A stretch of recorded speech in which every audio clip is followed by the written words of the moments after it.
A good afternoon from Sacred Space at Titania's Realm. I'm back for actual reading of today's story. I got lost in strange little showcasing of my knitted fairies, which I'm very pleased and excited about, and then other mental meanderings, which took up 40 minutes of our time, people of Earth. So I thought we'll have a fresh crack of the whip and begin what was that I just dropped? And begin chapter 9 of the Evitable Conflict from Isaac Asimov's I, a Robot. So without further meanderings and distractions, let us begin. The coordinator in his private study had that medieval curiosity, a fireplace. To be sure, the medieval man might not have recognised it as such, since it had no functional significance. The quiet licking flame lay in an insulated recess behind clear quartz. The logs were ignited at long distance through a trifling diversion of the energy beam that fed the public buildings of the city. The same button that controlled the ignition first dumped the ashes of the previous fire and allowed for the entrance of fresh wood. It was a thoroughly domesticated fireplace, you see.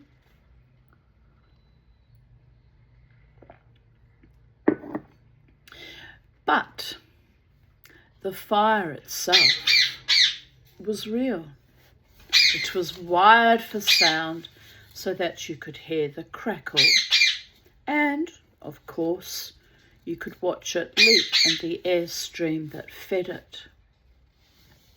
The coordinator's ruddy glass reflected in miniature the discreet gambling of the flame, and, in even further miniature, it was reflected in each of his brooding pupils.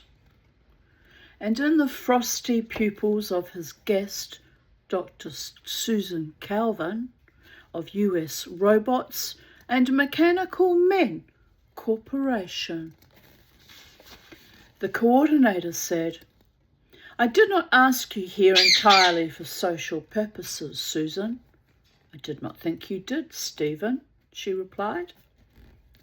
"And yet I don't quite know how to phrase my problem. On the one hand, it can be nothing at all. On the other, it can mean the end of humanity." I have come across so many problems, Stephen, that presented the same alternative. I think all problems do. Really? Then judge this. World Steel reports an overproduction of 20,000 long tons. So I nearly read that as tongues. 20,000 long tongues all going la la la la la la la la la la. Sort of how I feel about certain people right now. Let's just flick 20,000 long tongues at them and move on graciously. Baby girls and baby boys. All right, I couldn't resist. A little bit of a joke there. The Mexican Canal is 2 months behind schedule. Sometimes I say schedule, sometimes I say schedule. It's weird, isn't it? Never can quite make up my mind about that word. The mercury mines at Almaden have experienced a production deficiency since last spring, while the hydroponics plant at Tientsin has been laying men off. These items happen to come to mind at the moment.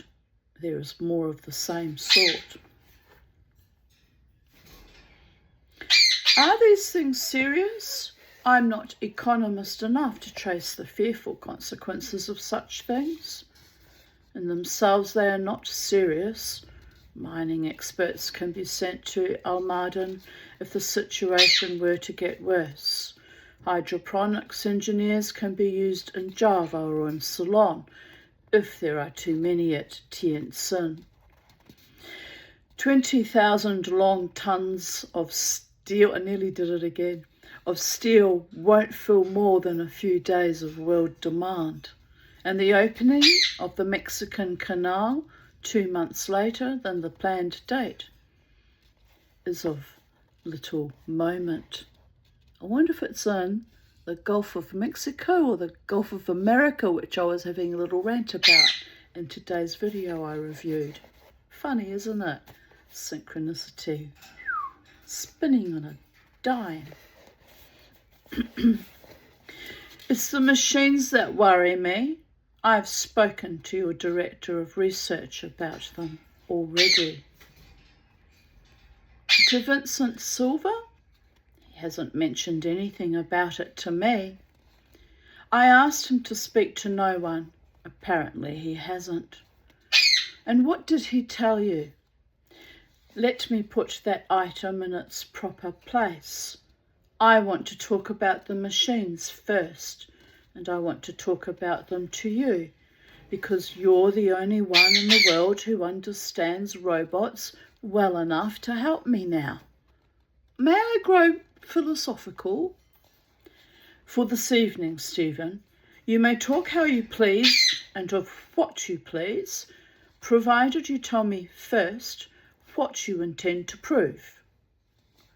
That such small imbalances in the perfection of our system of supply and demand, as I have mentioned, may be the first step towards the final war.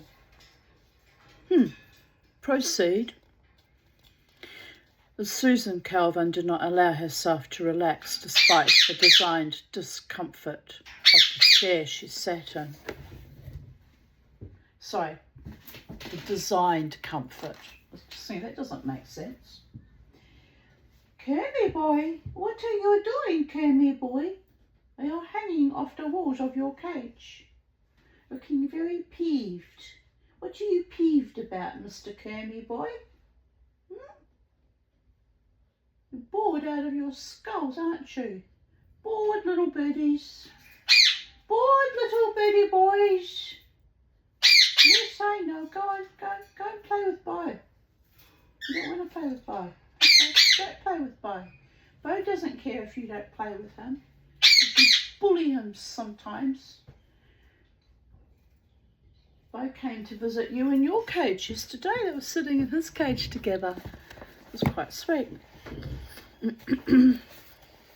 Right, where were we? Despite the designed comfort of the chair she sat in, her cold, thin-lipped face and her flat, even voice were becoming accentuated with the years. And although Stephen Byerley was one man she could like and trust, she was almost 70, and the cultivated habits of a lifetime are not easily broken, people of Earth. Wonder what I'll be like if I make it to 70. Probably the same, only older. Maybe a bit more mellow too. Mellowed, I've started to mellow. It's a bit frightening actually. I'm sure I want to be mellow. I like my passion and my wild, fierce, deterministic ways.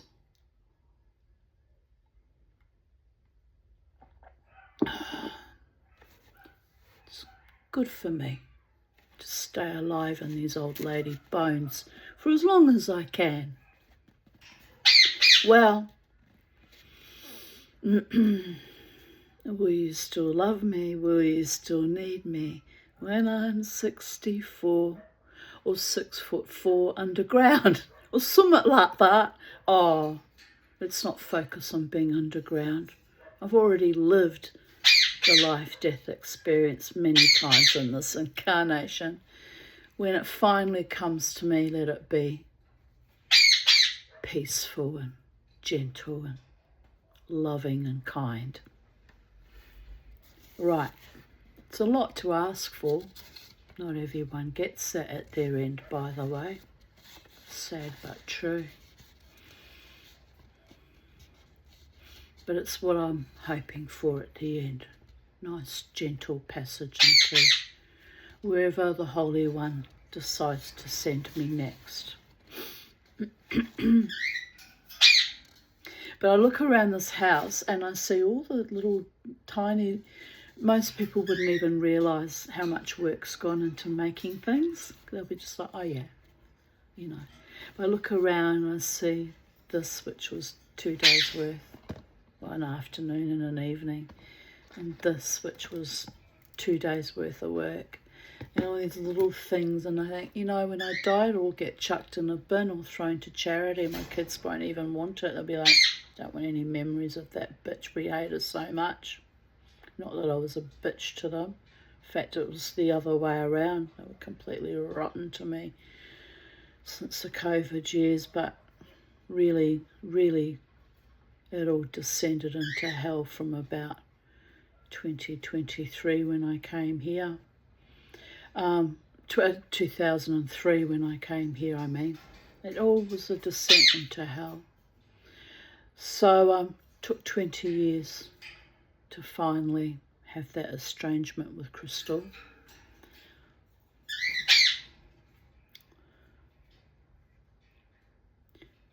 I've been thinking deeply. I watched a video yesterday where one man was talking about his contact with extraterrestrials, and he said his experience was on, I sat up and took particular notice actually. His experience was on the 17th of December 2017. And why I took notice was I went through some inordinate, I didn't see extraterrestrials or anything that enormously ontologically altering, but I'd come off my psych meds in June 2016. My daughter was still in UK, England, I think, at that time. And 2017, something happened, something changed in me. I just started to write better and think more clearly and be more balanced. And I was struggling with very bad health issues because I was waiting for my gallbladder to be taken out, which happened 2 years later in June 2019. So I was periodically having very bad attacks. Each one I thought I was actually going to die. The pain was so enormous. But it would pass very quickly and I'd be almost as though nothing had happened.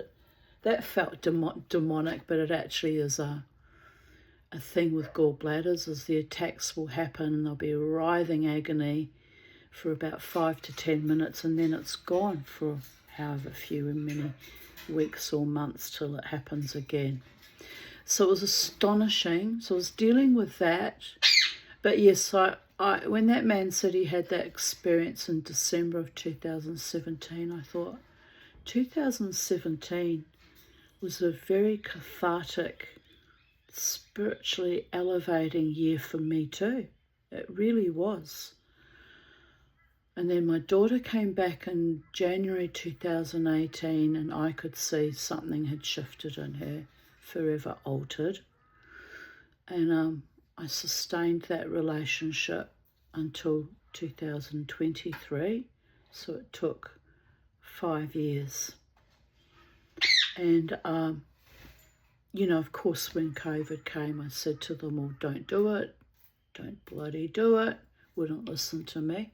So there is that. There's a lot of upset and bitterness on my part that they actually complicitly, willingly went along with further alterations to their body, minds and spirit. And now they've got the chutzpah to blame me for it when I told them not to. It's insane, isn't it? The whole thing is utterly insane. So yes, in that video that I reviewed today, it's funny how spirit leads me to go over certain things from the past. I was talking then about, my friends acting very strange and all suffering from adverse reactions, and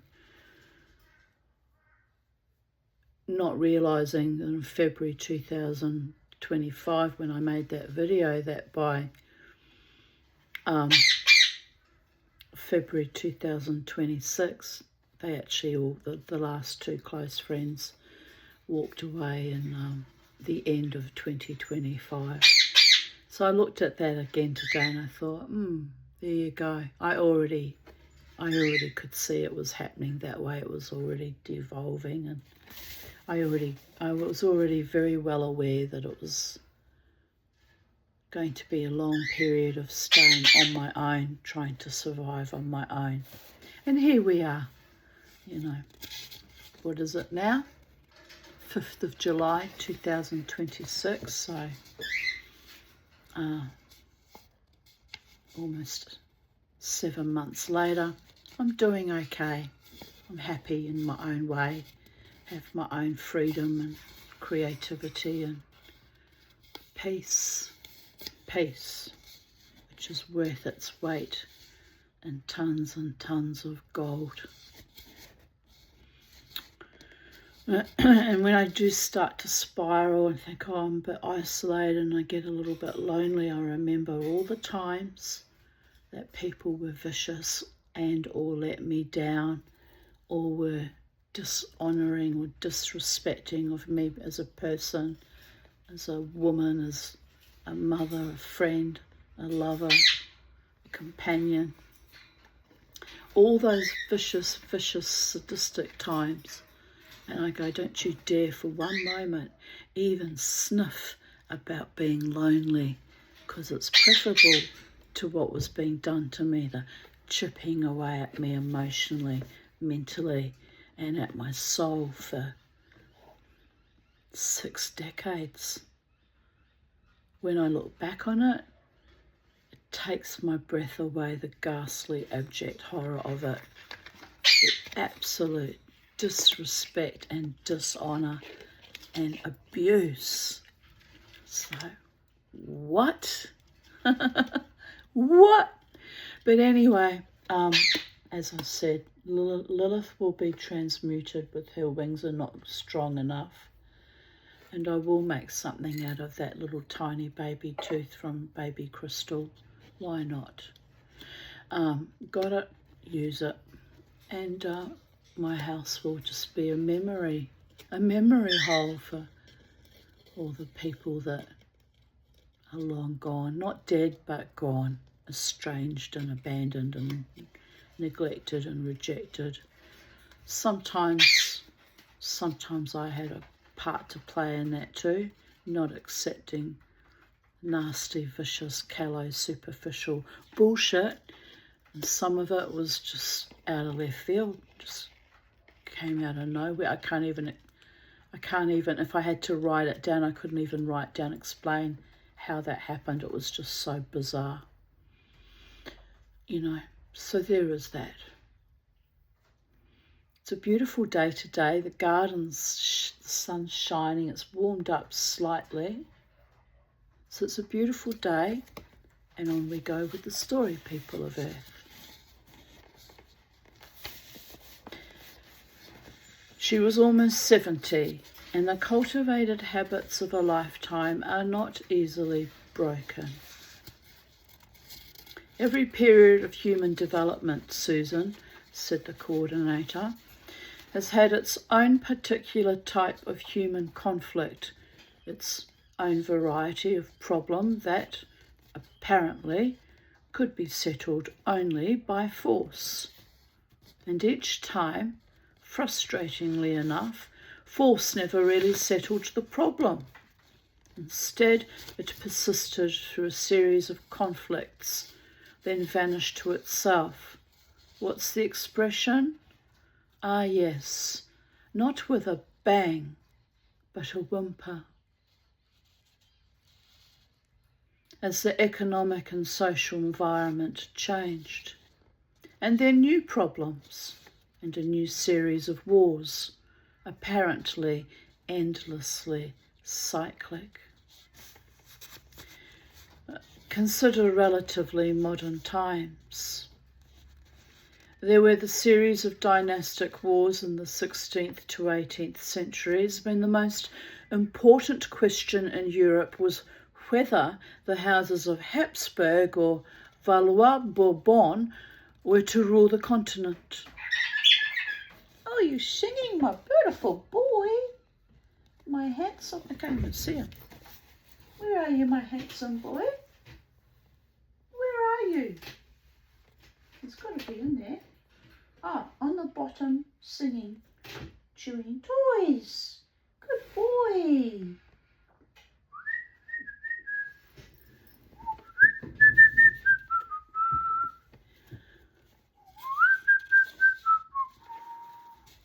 You're the closest to heaven that I'll ever be, and I don't want to go home right now. Tomorrow morning I have my appointment with the oral surgeon for the tooth, so it's going to be another ordeal for me personally, having another tooth removed, but another opportunity for art if he kindly gives me back my tooth.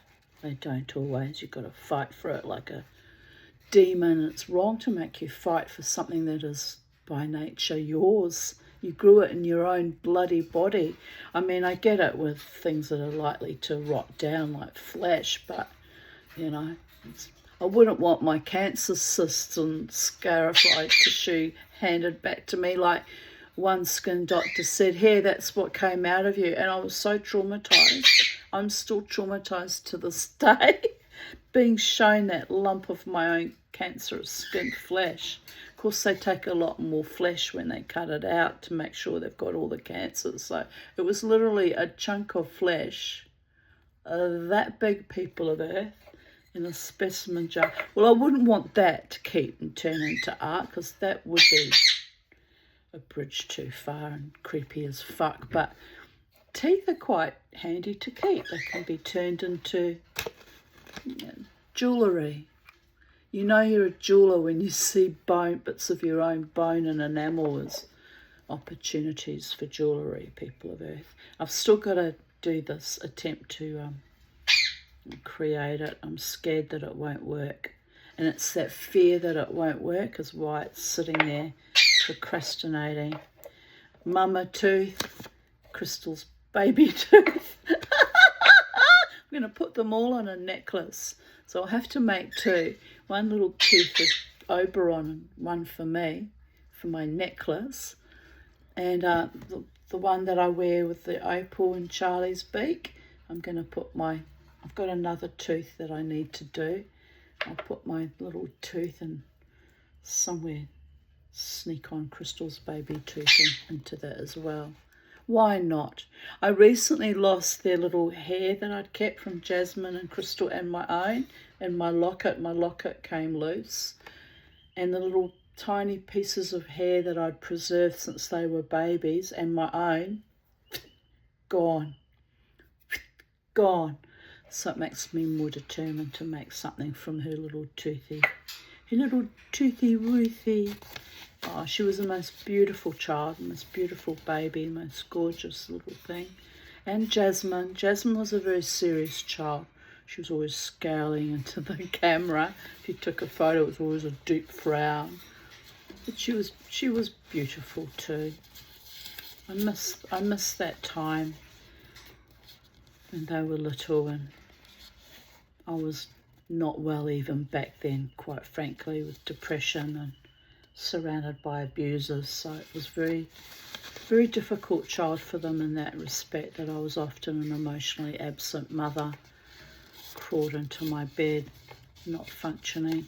And it's a tragedy on every count. Long tragedy that has long-ranging consequences, but some of it wasn't my fault. Some of it was, but my inability to function is having to exist on heavy psych meds took a lot from me. Took 15 years from me. So now I make these little things that spark joy, and well, they're my children, aren't they? Since my adult children have both rejected me, all I have is these little tiny emblematic creative outputs.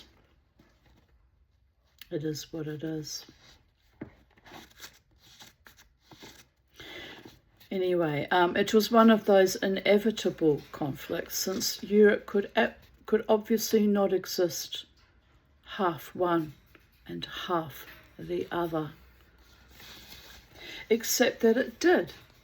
And no war ever wiped out the one and established the other until the rise of a new social atmosphere in France in 1789 crumbled first the Bourbon and eventually the Habsburgs down the dusty chute to history's incinerator.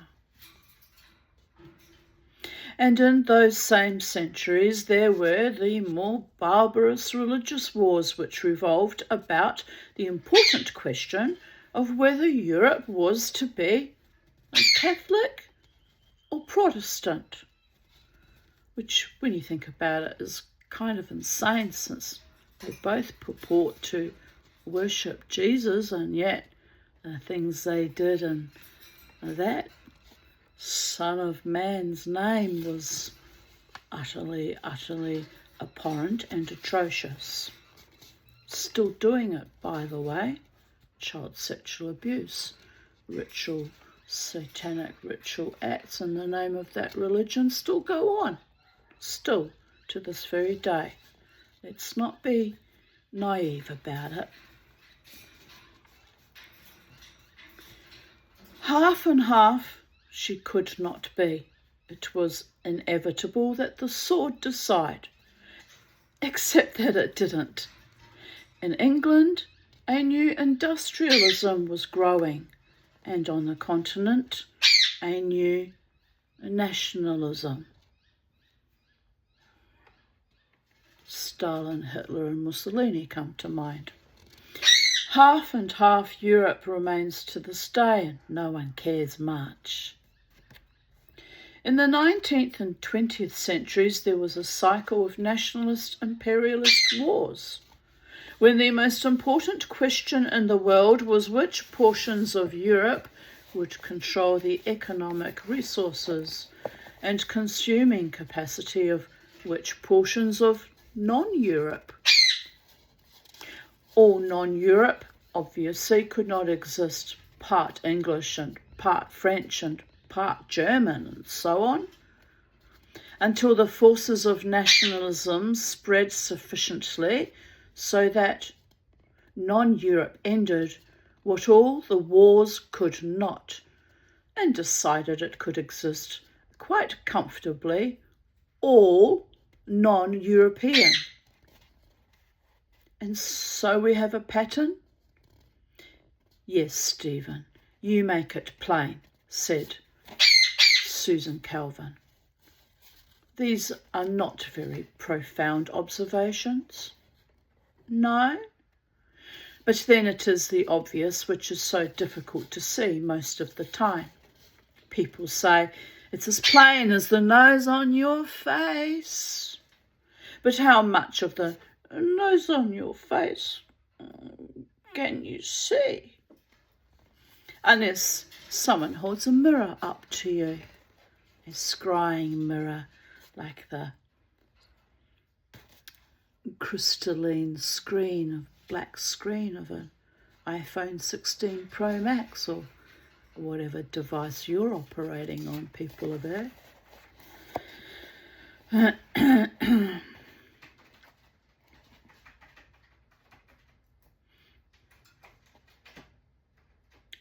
As Thomas Sheridan pointed out in one of his videos yesterday, the screen part being made up of tiny crystals holds energy and memory and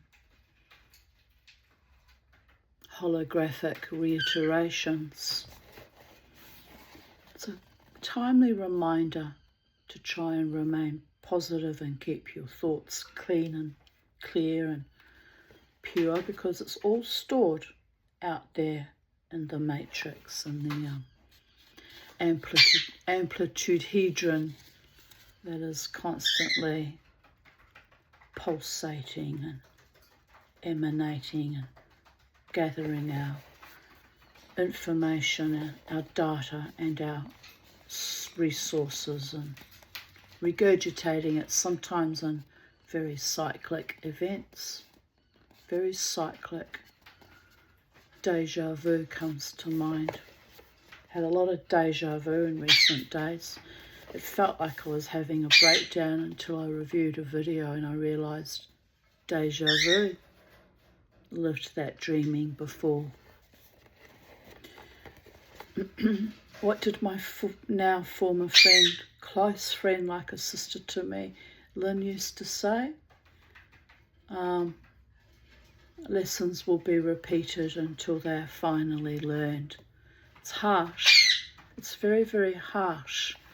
But if the same construct of events keep happening on repeat every few months or every few years, sit up and take notice and ask yourself, what is it that I have not learned from this experience?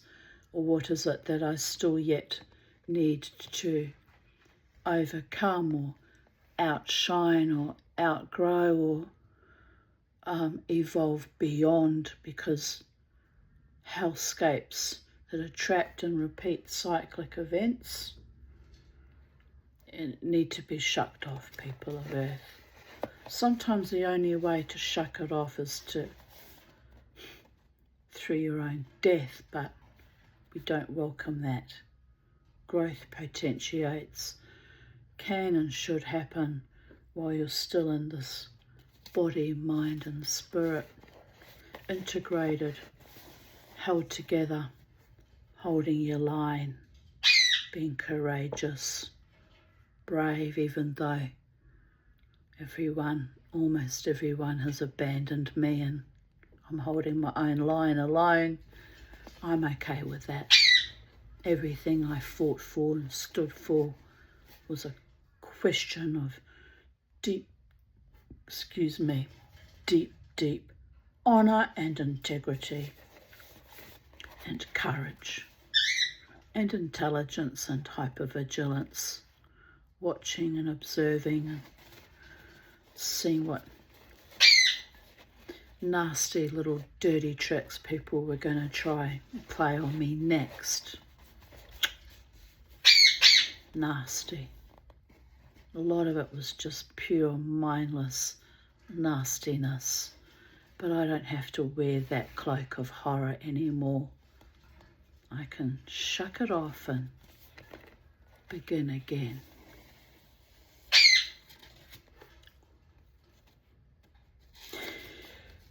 In the 20th century, Susan, we started a new cycle of wars, or what shall I call them? Ideological wars? The emotions of religion applied to economic systems rather than to extra-natural ones. Again, the wars were inevitable, and this time there were atomic weapons, so that mankind could no longer live through its torment to the inevitable wasting away of inevitability. And positronic robots came.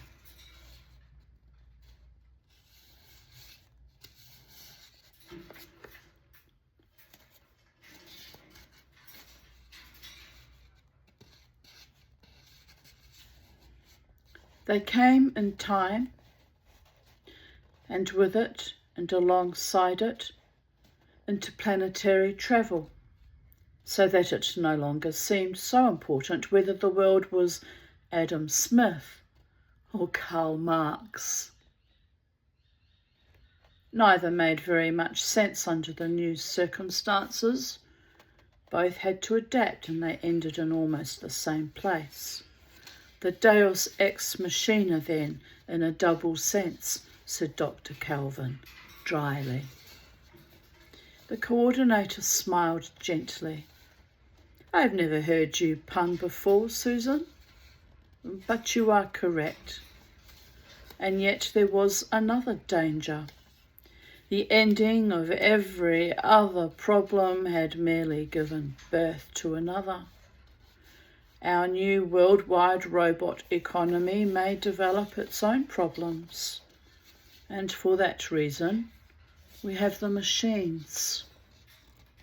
The Earth's economy is stable and will remain stable because it is based upon the decisions of calculating machines that have the good of humanity at heart through the overwhelming force of the first law of robotics. Stephen Byerley continued, and although the machines are nothing but the vastest conglomeration of circulating circuits ever invented, they are still robots within the meaning of the first law, and so our earth-wide economy is in accord with the best interests of man. The population of Earth knows that there will be no unemployment, no overproduction or shortages. Waste and famine are words in history books. And so the question of ownership of the means of production becomes obsolescent. Whoever owned them, if such a phrase has meaning, a man, a group, a nation, or all mankind, they could be utilised only as the machines directed. Not because men were forced to, but because it was the wisest course, and men knew it. It puts an end to war, not only to the last cycle of wars, but to the next, and all of them. Unless, a long pause, and Dr. Calvin encouraged him by repetition. Unless the fire crouched and skittered along a log, then popped up. Unless, said the coordinator, the machines don't fulfill their function. I see. And that is where those trifling maladjustments come in, which you mentioned a while ago. Steel, hydroponics, and so on. Exactly. Those errors should not be. Dr. Silver tells me they cannot be. Does he deny the facts? How unusual. No, he admits the facts, of course. I do him an injustice. What he denies is that any error in the machine is responsible for the so-called, his phrase, errors in the answers. He claims that the machines are self-correcting and that it would violate the fundamental laws of nature for an error to exist in the circuits of relays. And so I said, and you said, have your boys check them and make sure anyway. Susan, you read my mind. It is what I said. And he said he couldn't. Too busy? No, he said that no human could. He was frank about it. He told me, and I hope I understand him properly, that the machines are a giant extrapolation.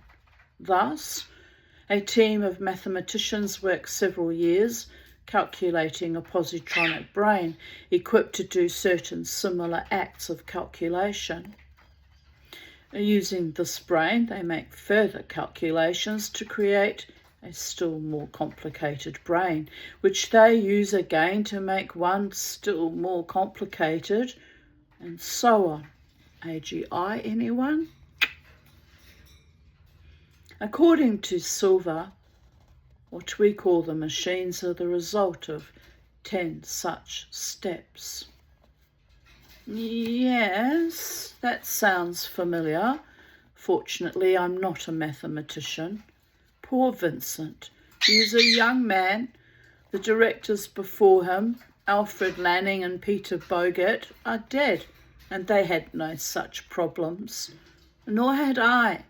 Perhaps roboticists as a whole should now die, since we can no longer understand our own creations. Prescient, isn't it? Very prescient. This book was written somewhere between 1949 and 1950. What did they say? What did I say when I began reading this book? In the years from the 40s leading up to 1950. Prescient. Apparently not. The machines are not super brains in Sunday supplement sense, although they are so pictured in the Sunday supplements. It is merely that in their own particular province of collecting and analysing a nearly infinite number of data and relationships thereof in nearly infinitesimal time, they have progressed beyond the possibility of detailed human control. Oh, I was wondering what was shining there. My little witchy bells.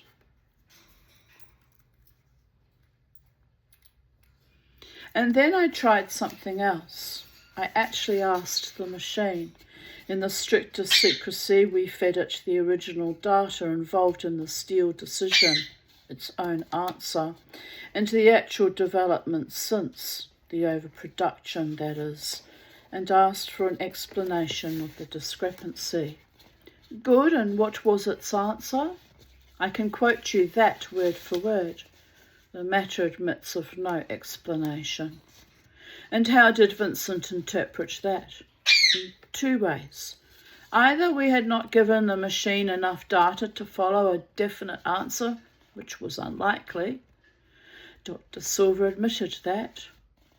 Or else it was impossible for the machine to admit that it could give any answer to data which implied that it could harm a human being.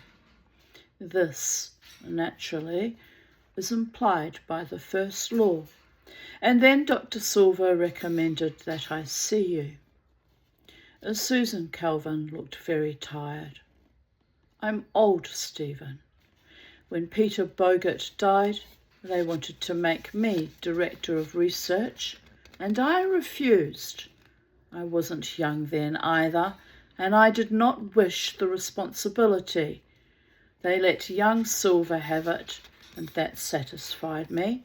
But what good is it if I am dragged into such messes? Stephen, let me state my position. My researches do indeed involve the interpretation of robot behaviour in the light of the 3 laws of robotics. Excuse me.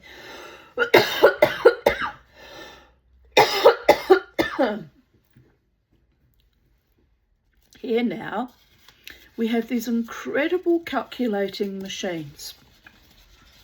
They are positronic robots and therefore obey the laws of robotics. But they lack personality. That is, their functions are extremely limited. Must be, since they are so specialised.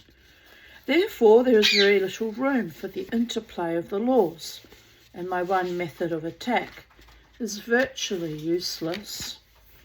In short, I don't know that I can help you, Stephen. The coordinator laughed shortly. Nevertheless, let me tell you the rest. Let me give you my theories, and perhaps you will then be able to tell me whether they are possible in the light of robo-psychology. By all means, go ahead.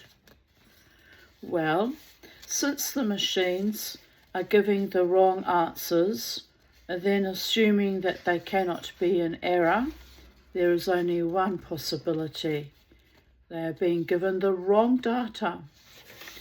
In other words, the trouble is human and not robotic. So I took my recent planetary inspection tour, from which you have just returned to New York. Yes, it was necessary, you see, since there are 4 machines, one handling each of the planetary regions, and all 4 are yielding imperfect results. Oh, but that follows, Stephen. If any one of the machines is imperfect, that will automatically reflect in the results of the other 3, since each of the others will assume as part of the data on which they base their own decisions the perfection of the imperfect 4th. With a false assumption, they will yield false answers. I'm flicking because I'm very tired, people. I'm very tired. I might have overdone it yesterday. I'm like that. When I get fixated on completing a project, I overdo things.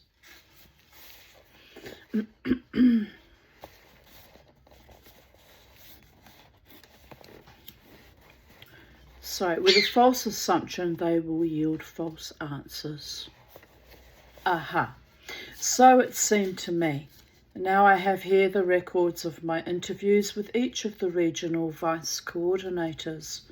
Would you look through them with me? Oh, and first, have you heard of the Society for Humanity? Yes. They are an outgrowth of the fundamentalists who have kept US robots from ever employing positronic robots on the grounds of unfair labour competition, and so on. The Society for Humanity itself is anti-machine, is it not? Yes, but, well, you will see. Shall we begin? We'll start with the Eastern region, as you say. The Eastern region. A. Area 7,500,000 square miles. B. Population 1,700,000,000,000.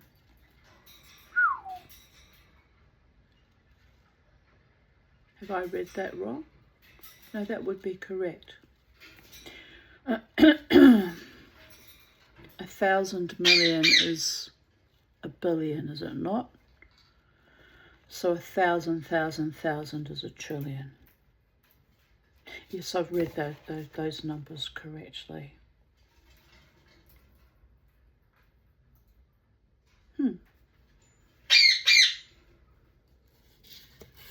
Maybe it's 1,700,000,000,000,000. Sometimes I astonish myself how dumb I am when it comes to numbers. 1 billion, because it's 1,000 million that makes a billion. 1,700, followed by 6 zeros, which are a million. 700 million. No, I'm not up to trillions yet. That would be another 0 over. 1,700,000,000.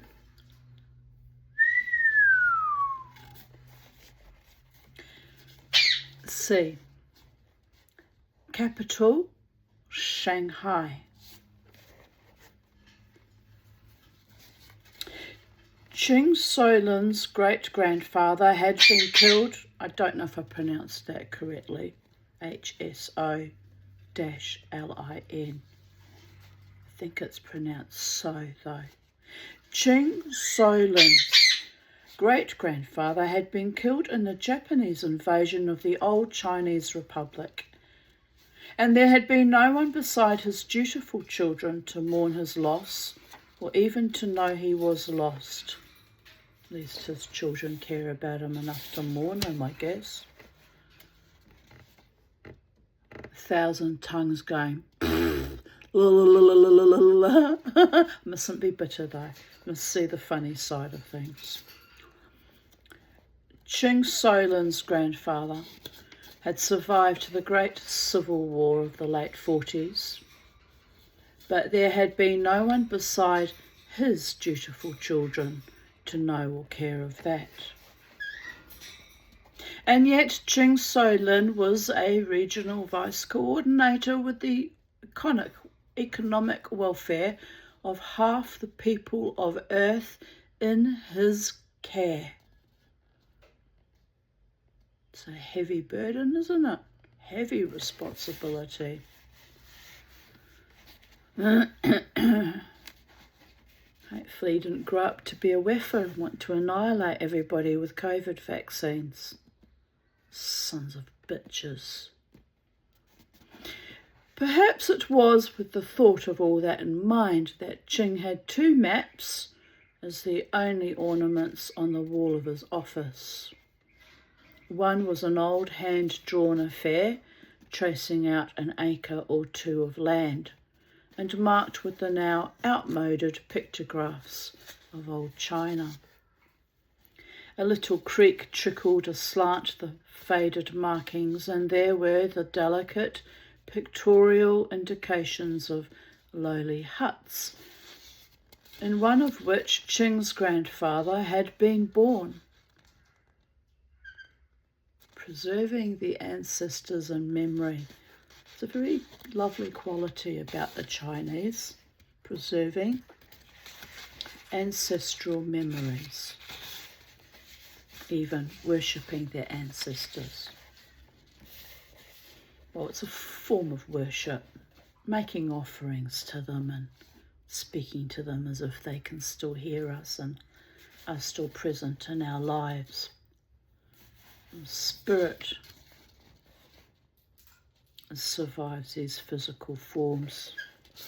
So I do firmly believe, having experienced it many times. It's enough said about that. David Davidson comes to mind. He hasn't visited lately, which is a good thing. Tells me he's finally either reincarnated or moved into another form of dimensionality where he is at last at peace. Even my enemies, my avowed enemies, deserve eventually to find their own equilibrium and peace, people of Earth. And I can only say that now because I can see that him coming to me in early 2016, which quite frankly was terrifying, was an immense gift by way of a form of an apology, and that since that time period I have come into my own more and more, which I told him I would be doing, and making the best of whatever the gods gifted me and of my creativity according to my means, because I can't afford gold and diamonds and rubies and emeralds, oh my, so I make things from copper or sterling silver. But, finding how to do things, and a deep satisfaction with learning all these wonderful skills, just hanging this in the sunshine, and there's all little refractions from the crystals across the book. It's actually quite lovely. Want to see it? Will it show up from this angle? No. I'll have to position it. You have to admire it. Take a moment, people of Earth, to admire the reflections. Can you see them?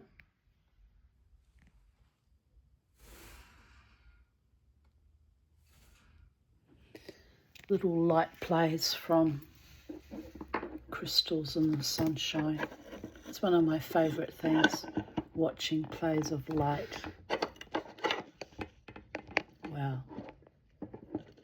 Got to take delight in the beauty of our world while we can. Enjoy every day and every moment. Right. Where did I segue? At ancestral worship, which is very shamanic, by the way. My bras are digging into me lately, and I hate that when my bras dig. Awful. Right. The other map was a huge one, sharply delineated with all markings in neat Cyrillic characters. The red boundary that marked the eastern region swept within its grand confines all that had once been China, India, Burma, Indochina, and Indonesia. Hello, my little chirpy bird. Oh, yes. On it within the old province of Sichuan, so light and gentle that none could see it, was the little mark placed there by Ching, which indicated the location of his ancestral farm. Ching stood before these maps as he spoke to Stephen Byerley in precise English. No one knows better than you, Mr. Coordinator, that my job, to a large extent, is a sinecure.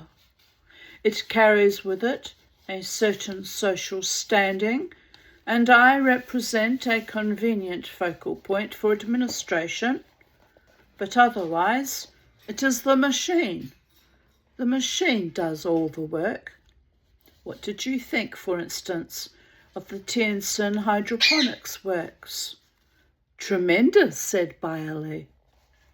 It is but one of dozens, and not the largest. Shanghai, Calcutta, Batavia, Bangkok, they are widely spread, and they are the answer to feeding the 1.75 billion of the East. Right, we got there in the end. I had to read it in words, but I did get there in the end. I thought it was 1 trillion initially. Too many zeros. My mind was spinning in infinity, spinning out on, one too many zeros. If I could apply that to my finances and have too many zeros at the end of some fabulous figure in front, the opulence and the extravaganza would be in extremis, people of Earth. But I make chunky rings out of sterling silver to tell the world, fuck you, you stole too much from me. But here we have a garden in my room. Would you like to take a look? There are many special things you'll find there. Just wait till I hang up my knitted fairies. I can't wait to hang them up. That'll be delightful. The Bodicea lying in her bed, a splendid bed. I must badly need to polish up actually the timber.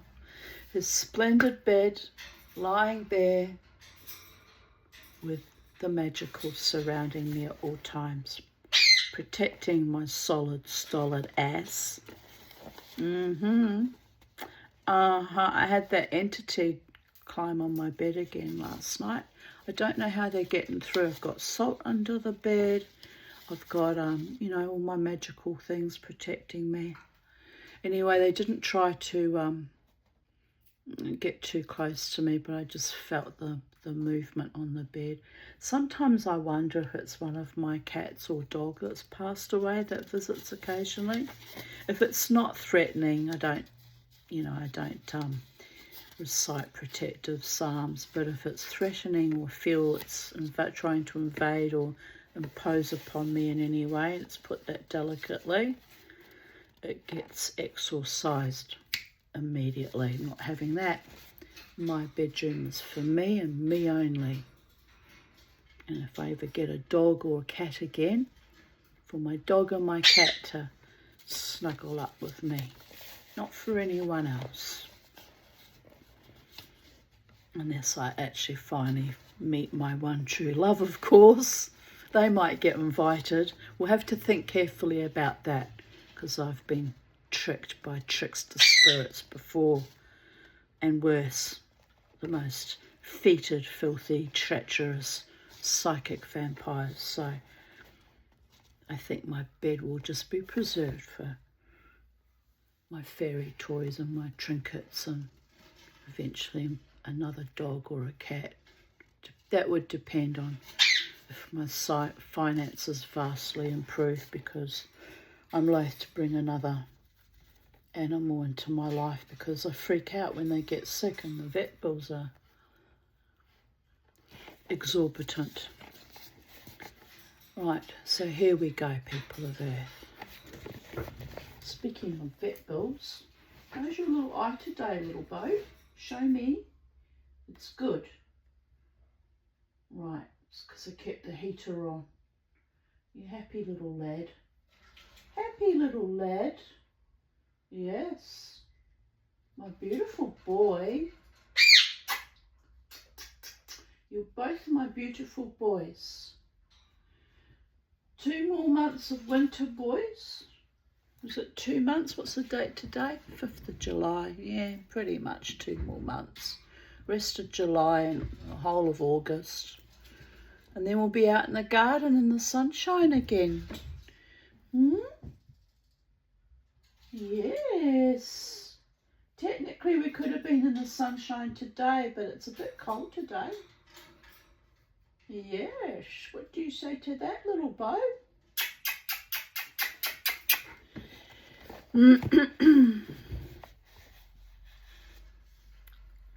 Right.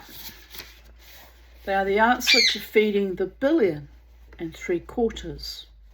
of the East. How many people are allegedly on planet Earth now?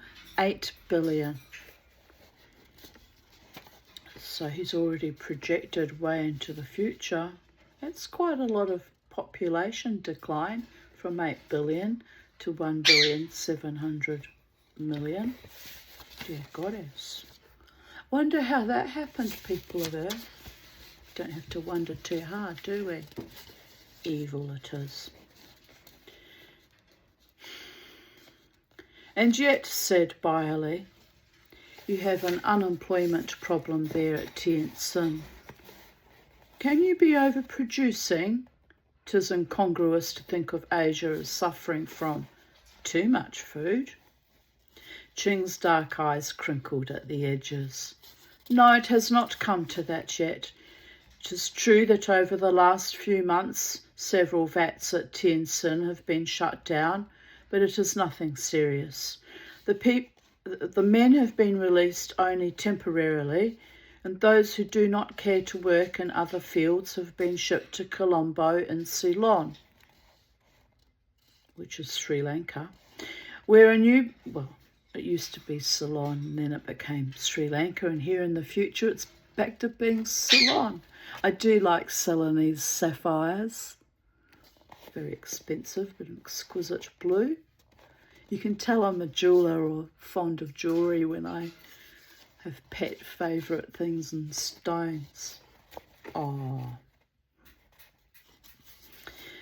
Where a new plant is being put into operation.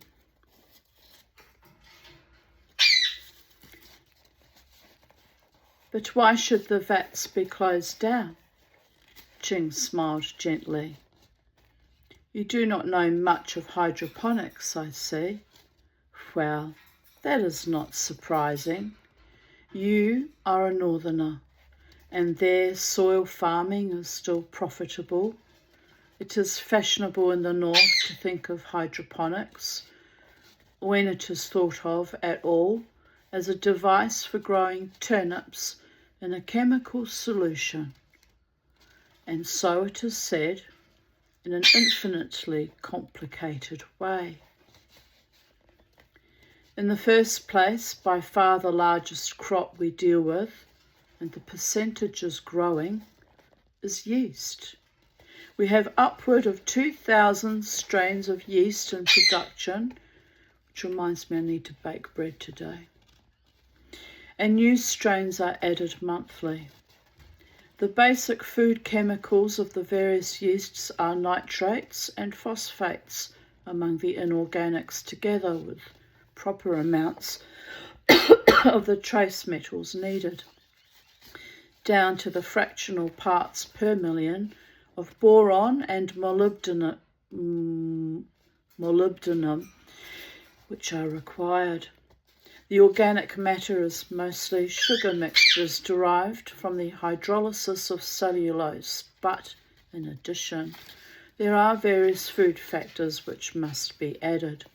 For a successful hydroponics industry, one which can feed 1,700 million people, we must engage in an immense reforestation program throughout the East.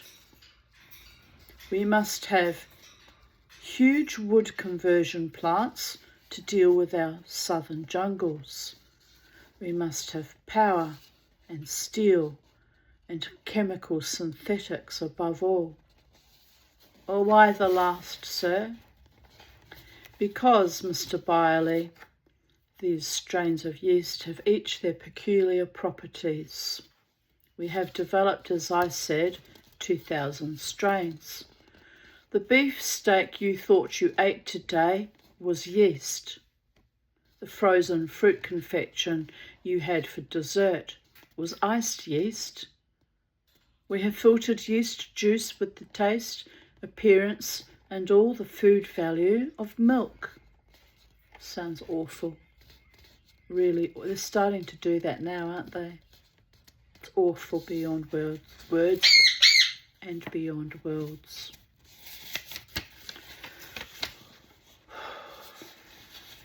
It is flavour more than anything else, you see, that makes yeast feeding popular. And for the sake of flavour, we have developed artificial domesticated strains that can no longer support themselves on a basic diet of salts and sugar. One needs biotin, another needs teroyl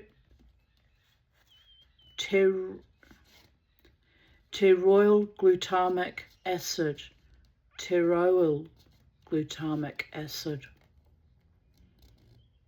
Still others need 17 different amino acids supplied them, as well as all the vitamins B, but one, and yet it is popular, and we cannot with economic sense abandon it. Byerley stirred in his seat. To what purpose do you tell me all this? You asked me, sir, why men are out of work and tea and sin, and I have a little more to explain. It is only that we must have these various and varying foods for our yeast. But there remains the complicating factor of popular fads with passing time, and the possibility of the development of new strains with the new requirements and new popularity. All this must be foreseen, and the machine does the job, but not perfectly, not very imperfectly, in view of the complications I have mentioned. Well, then, a few thousand workers in Tientsin are temporarily out of a job. But consider this. The amount of waste in this past year, waste that is, in terms of either defective supply or defective demand, amounts to not 1/10% of our total production turnover. I consider that. Yet in the first year of the machine, the figure was nearer 1/1000%. But in the decades since the machine began its operations in real earnest, we have made use of it to increase our old pre-machine yeast industry 20-fold. You expect imperfections to increase with complications. Though there was the curious instance of Rama Virasayana, What happened to him? Vrasayana was in charge of a brine evaporation plant for the production of iodine, with which yeast can do without, but human beings not. His plant was forced into receivership. Really? And through what agency? Competition, believe it or not. In general, one of the chiefest functions of the machine's analyses is to indicate the most efficient distribution of our producing units. It is obviously faulty to have areas insufficiently serviced so that the transportation costs account for too great a percentage of the overhead. Similarly, it is faulty to have an area too well serviced so that factories must be run at lowered capacities or else compete harmfully with one another. In the case of Vrasayana, another plant was established in the same city and with a more efficient extracting system. The machine permitted it? Oh, certainly. That was not surprising. The new system is becoming widespread. The surprise is that the machine failed to warn Vrasayana to renovate or combine.